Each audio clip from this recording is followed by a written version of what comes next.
habad gidir intay ka soo jeedaa qabiilka habar gidir waxay ka soo jeedaan Rwanda meesha la yiraahdo Rwandes waa habar gidirta qabiilka habad gidir yay u egyihiin hataa daafir qaabkooda si fiican u fiiriya oo tuugi iyo tugsigay u shabahaan waan gartay odii habad gidir yaa dhalay habar gidir ta oday waxa dhalay magaciisa Qarmoojo la dhahayo qabiilka Qarmoojo hada daafir qaarkood Uganda iyo Rwanda degan yihiin habar gidir Rwandes asli ah huwa hadirtaan waxaad leedahay habad gidir waa Rwandes asal ah habar gidir Rwandes asli ah huwa waan gartay habad gidir awoohood maxaa lagu sameyn jiray awoohoodan asoo la adoonsanayo Soomaaliya ka waan gartay marka hadirtaan sawirkan meesha ku saaran hataa waxaad leedahay Soomaali ma aha hada waa kan fiiray sawirkan fiiray ma Soomaaliya ilaahay idinku dharshay inna lillahi wa inna ilayhi raaji'uun haye marka hadirtaan waxaa naga dhaadhicinaysaa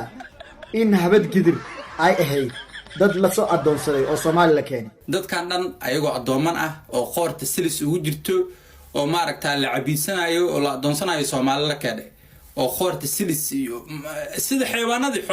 xoolaha camal loo gadan jiray waan gartay hadirtaan waxaad leedahay habad gidir ma aha Soomaali saxna ma ahan dadka la Soomaaliyeeyay waa adoomadii la Soomaaliyeeyay waa wassalaamu calaykum waraxmatullaahi wabarakaatuh